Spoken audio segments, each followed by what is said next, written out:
Tourism മേഖലയിൽ അനന്ത സാധ്യതകളുള്ള കാസർഗോഡിൻ്റെ ഒരു പ്രധാന ഡെസ്റ്റിനേഷനാണ് ബേക്കൽ കോട്ട. കേരളത്തിലെ ഏറ്റവും വലിയ കോട്ട, ചരിത്രത്തിൽ ഏറെ പ്രാധാന്യമുള്ള ഒരു അത്ഭുത നിർമ്മിതി. ഭൂരിഭാഗവും വെട്ടുകല്ല് കൊണ്ട് പണി കഴിപ്പിച്ചിട്ടുള്ള ഒരു കോട്ട കൂടിയാണിത്.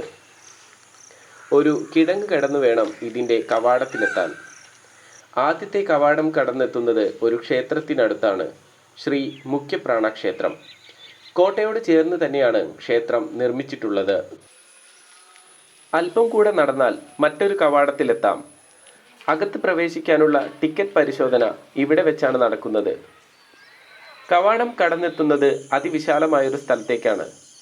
35 ഏക്കറോളം വ്യാപിച്ചു കിടക്കുന്നുണ്ട് ബേക്കൽ കോട്ട. വളരെ വൃത്തിയായും ഭംഗിയായും പരിചരിച്ചു പോരുന്ന ഒരു സ്ഥലം തന്നെയാണിത്. വെട്ടുകല്ല് പാകിയ നടപ്പാതകളും അതിനിരുവശമായി ചെടികളും വെച്ച് പിടിപ്പിച്ചിരിക്കുന്നു. ധാരാളം മയിലുകളെ കാണുന്നൊരിടം കൂടിയാണിത്. പീലി വിടർത്തി നിൽക്കുന്ന മയിലുകൾ ഇവിടുത്തെ പതിവ് കാഴ്ചയാണ്. കോട്ടയുടെ ചരിത്രം പറയുകയാണെങ്കിൽ, വിജയനഗര സാമ്രാജ്യത്തിൻ്റെ പ്രതാപകാലത്താണ് കോട്ടയുടെ ആദ്യ രൂപം നിർമ്മിക്കപ്പെട്ടിട്ടുള്ളത്. തെക്കൻ കർണാടകത്തിലെ ഒരു രാജവംശമായിരുന്നു കേളടി രാജവംശം. 17-ാം നൂറ്റാണ്ടിൻ്റെ അവസാന ദശകങ്ങളിൽ കേളടി രാജവംശത്തിലെ ശിവപ്പ നായകയാണ് കോട്ട പണിതതെന്ന് വിശ്വസിക്കപ്പെടുന്നു. കോലത്തിരി രാജാക്കന്മാരുടെ കാലത്താണ് കോട്ട നിർമ്മിക്കപ്പെട്ടത് എന്നൊരു അഭിപ്രായവും നിലനിൽക്കുന്നുണ്ട്. കോട്ടയിലെ ഒരു നിരീക്ഷണ ഗോപുരമാണിത്. ഈ നിർമ്മിതിയിൽ ഏറ്റവും ഉയരത്തിൽ നിൽക്കുന്ന ഒരു ഭാഗം കൂടിയാണ് ഈ ഗോപുരം.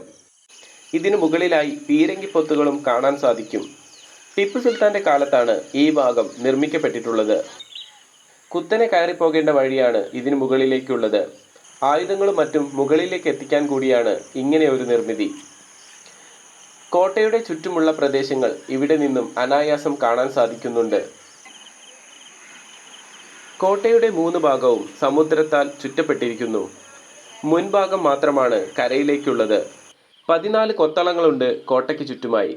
ചരിത്രം സാക്ഷിയായി അതിലെ പീരങ്കിപ്പൊത്തുകളും. ഒരറ്റത്തായി ഒരു കെട്ടിടം കാണുന്നുണ്ട്. മുൻപ് ആയുധപ്പുരയായിരുന്നു ഇത്. കോട്ടയ്ക്കുള്ളിലെ ഉത്ഖനനത്തിലൂടെ നിരവധി കെട്ടിടങ്ങളുടെ അവശിഷ്ടങ്ങൾ കണ്ടെത്തിയിട്ടുണ്ട്. മധ്യകാലഘട്ടത്തിലെ കൊട്ടാരക്കെട്ടുകളും ഇതിലുൾപ്പെടുന്നു. നിരീക്ഷണ ഗോപുരത്തിൻ്റെ അടുത്തായി ഒരു കുഴി കാണാം. ഇതാണ് കോട്ടയ്ക്കകത്തെ കുതിരക്കുളം. ഇതിനകത്തേക്ക് ഇറങ്ങിച്ചെല്ലാനാവുന്ന പടികളുണ്ട്. കുതിരകൾക്ക് അനായാസം ഇറങ്ങിച്ചെന്ന് വെള്ളം കുടിച്ച് തിരിച്ചു പോകാനാകും. കോട്ടയ്ക്കകത്ത് മറ്റൊരു വലിയ കുളം കൂടിയുണ്ട്. ഇതൊരു വലിയ ജലസംഭരണിയാണ്.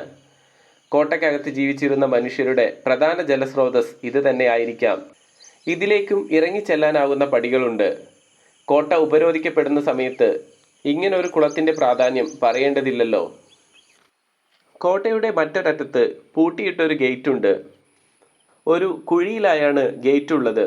ഇത് കടലിലേക്കുള്ളൊരു തുരങ്കമാണ്. ഇനി പോകുന്നത് കോട്ടയുടെ പടിഞ്ഞാറേ ഭാഗത്തേക്കാണ്. കോട്ടയുടെ പ്രധാന നിർമ്മിതിയിൽ നിന്നും അല്പം തള്ളിയാണ് കൊത്തളങ്ങളുള്ളത്. ഇതിലെ പല പൊത്തുകളും കടലിനോട് അഭിമുഖമായിട്ടാണ് നിൽക്കുന്നത്.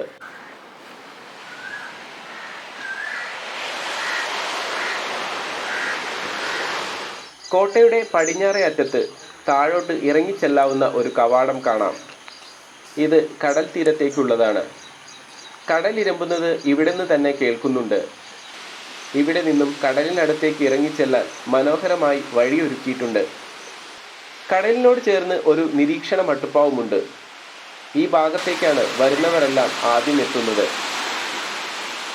സന്ദർശകർക്ക് ഏറെ ഇഷ്ടപ്പെട്ട ഒരു ഫോട്ടോ പോയിന്റ് കൂടിയാണിത്.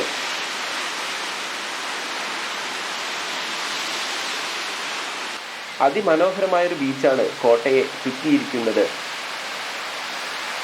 ബീച്ചിനും കോട്ടയ്ക്കും ഇടയിലായി ഒരുപാട് പാറക്കെട്ടുകളുണ്ട്. പലർക്കും സുപരിചിതമായ സ്ഥലമാണ് ഈ ഭാഗം.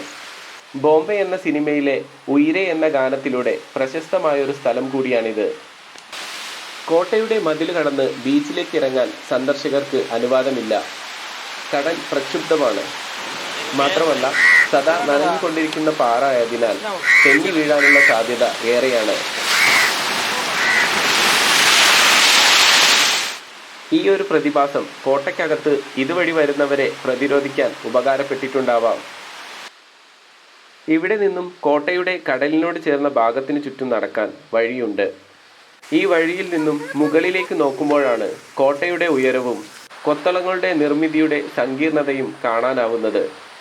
12 മീറ്റർ ഉയരത്തിൽ ലാറ്ററൈറ്റ് കല്ലുകൊണ്ട് നിർമ്മിച്ചൊരു കോട്ടയാണിത്.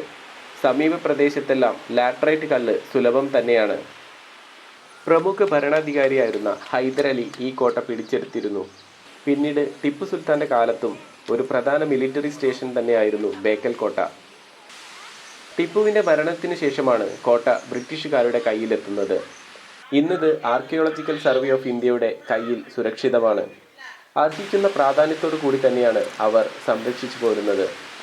ഈ വഴി അവസാനിക്കുന്നത് കടലിലേക്ക് ഇറങ്ങി നിൽക്കുന്ന മറ്റൊരു മട്ടുപ്പാവിനടുത്താണ്. ഇതിനടുത്തായി പൂട്ടിയിട്ടിരിക്കുന്ന ഒരു ഗേറ്റ് കൂടെ കാണാം. മുകളിൽ കണ്ട തുരങ്കം എത്തി നിൽക്കുന്ന സ്ഥലമാണിത്. ബേക്കൽ കോട്ട പൂർണ്ണമായും പ്രതിരോധ ആവശ്യങ്ങൾക്കായി നിർമ്മിച്ചതാണ്. പിടിച്ചടക്കിയ ഓരോ ഭരണാധികാരികളും ഇത് പുതുക്കി പണിഞ്ഞിട്ടുണ്ട്. എന്നിരുന്നാലും നിർമ്മാണം നടന്ന കാലഘട്ടത്തിലെ വാസ്തുവിദ്യാ വൈഭവം എടുത്തു പറയേണ്ട ഒന്ന് തന്നെയാണ്. ധാരാളം ആളുകൾ വന്നു പോകുന്ന ഒരു സ്ഥലം തന്നെയാണിത്. ടൂറിസം മേഖലയിൽ കാസർഗോഡ് വളരുന്നതോടൊപ്പം കോട്ടയിലെത്തുന്ന സന്ദർശകരുടെ എണ്ണവും കൂടുമെന്നതിൽ സംശയമില്ല.